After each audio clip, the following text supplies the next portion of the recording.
Happy Palm Sunday, everybody. I hope you are finding ways to still celebrate Easter, and it's a very important time. And while it's best done in Christian community, there are ways to do it, even though we must maintain social distancing. So I hope you're finding some way to celebrate.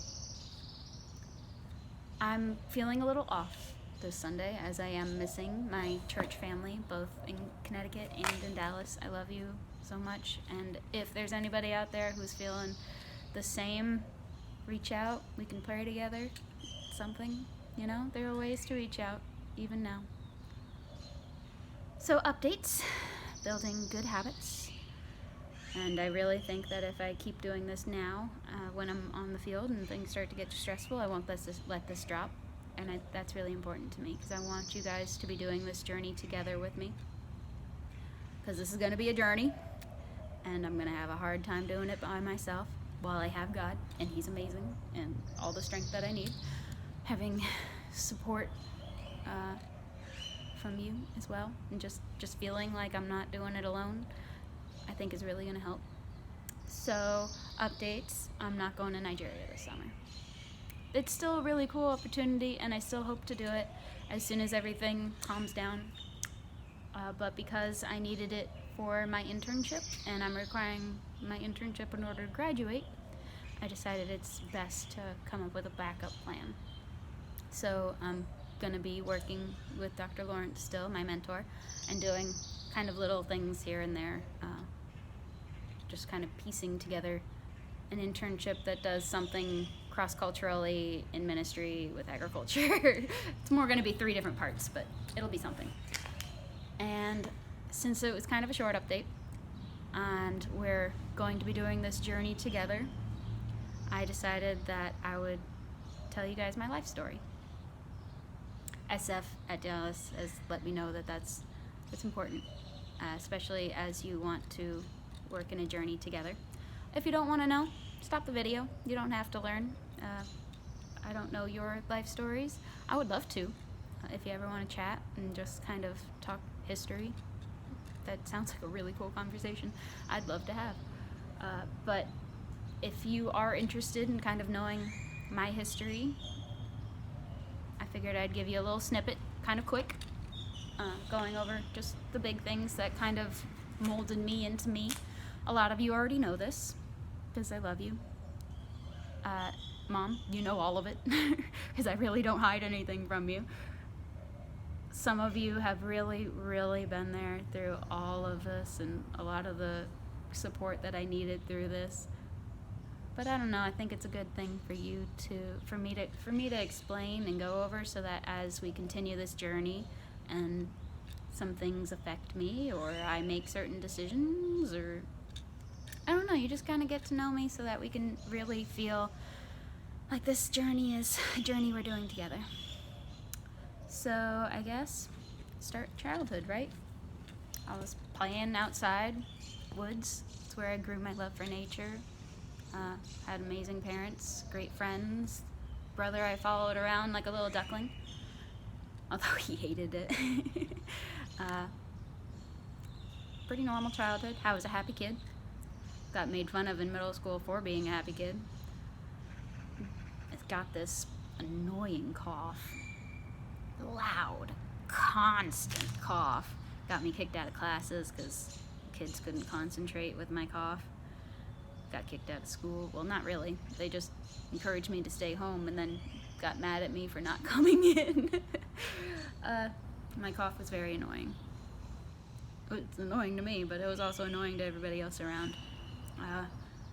So kind of grew to be a bit more quiet than I was in middle school, during high school, kind of reserved, and ended up getting an anxiety disorder. Kind of bad.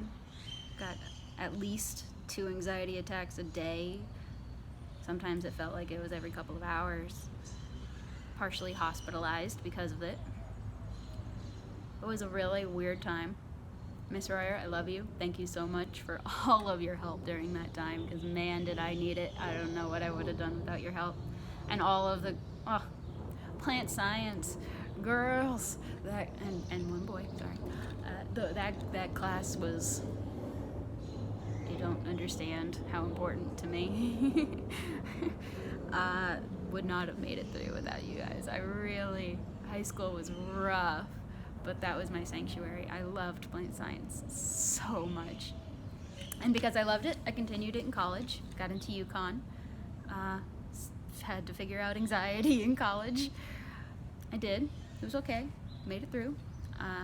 Started to think about after college, and at a job fair, found out that there's an agriculture side to the Peace Corps.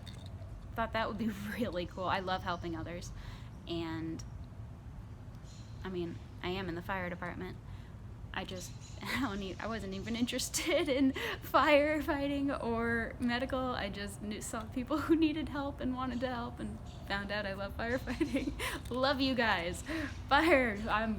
I will be back. 97. You're an amazing group. Love you guys. Still want to be a part, even if I'm in Nigeria. Not really possible, but I love you so much. I don't want to lose my fire department family. Anyways, so yeah, Peace Corps. I was going to go to Senegal after I graduated. Gonna help farmers establish orchards. Sounded really cool. I was really excited. But then 2 weeks before graduation, I heard a loud scream. It was my mom. She screamed from the kitchen. I was in my room. Go down the stairs, see her and 2 police officers. Yeah, that changed a lot of things. I was not me anymore.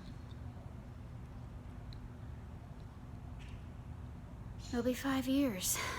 5 years in a couple weeks. April 17th, 2015. I miss my brother so much. It was a funky time. I mean, 2 weeks before finals. Pretty much failed every final. Can you blame me?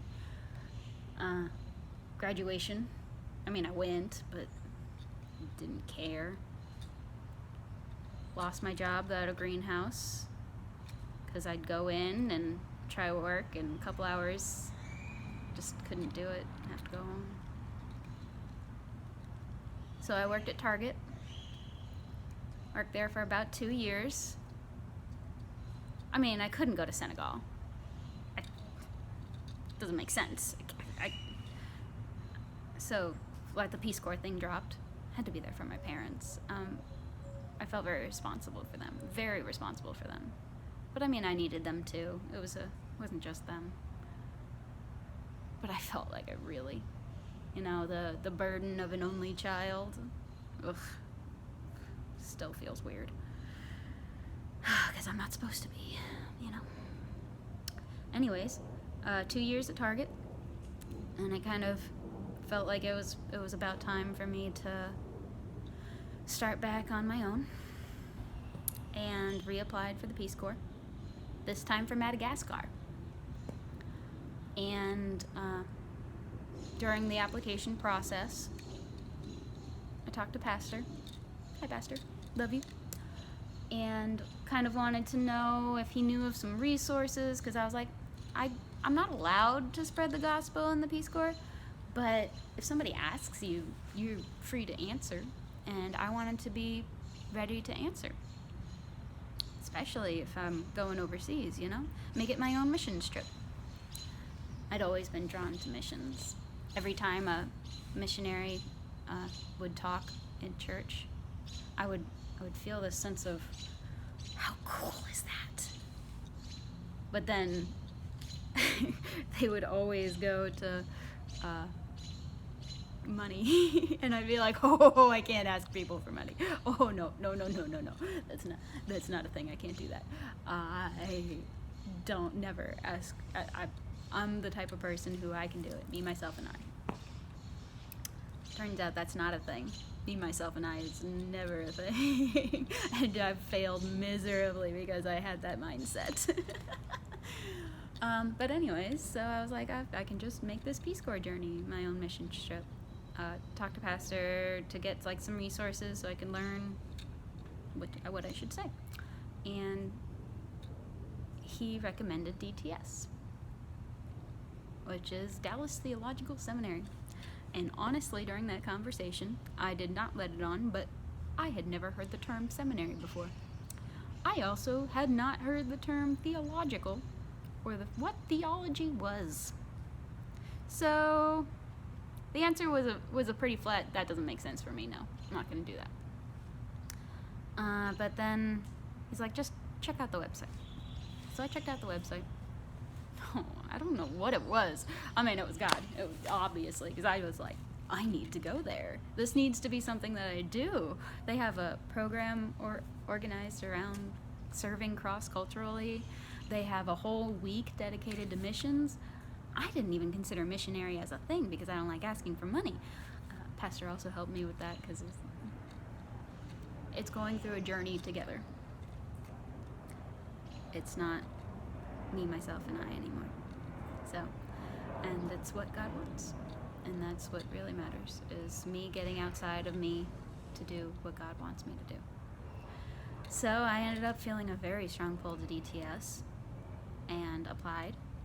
So I had both the Peace Corps application and the DTS application at the same time. So here was my I was like, oh, which one am I gonna pick? Before either came in, I already decided I wanted to go to Dallas. Dallas came in first. Started to set up to move. Didn't care about the Peace Corps anymore. Got the Peace Corps back, turns out. They don't want me anyways. During the interview, the question was raised, how can we trust your dedication to go? You were extended an invitation once before and didn't go. I explained my brother passed, but they didn't care, so. That door was firmly closed on me, but I had already decided on DTS anyways, so it's fine. I've always felt a pull towards missions, and just, I didn't think that was me. I could ever do that, but with God's strength, not my own, but His will be done. So DTS, it's been an amazing thing. 2.5 years in May, because I came here in January, started spring semester. I'm very grateful for that extra half semester because it's a fast program. But it's been amazing. And I don't know if you guys knew, for those of you that knew me before, I have grown so much since coming to DTS. I would never be able to do this before. I don't like talking to myself. I still don't like it, but my confidence level is, I'm feeling very, very much better. It was hard because moving to Dallas meant I wasn't there for my parents anymore, and I had to figure out how to grieve because I never did. That was last January, after being away for a year. I finally got over the shock of being alone and ended up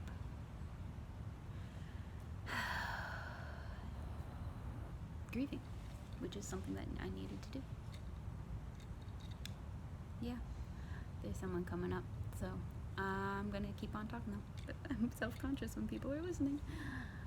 Yeah, I grieved. Had to go home for a summer so that I could grieve more properly. It was good for me though, because I did, and I learned, and I managed to get John off the pedestal that I put him on, and back to being me. And back to being my brother, which was great and appreciated.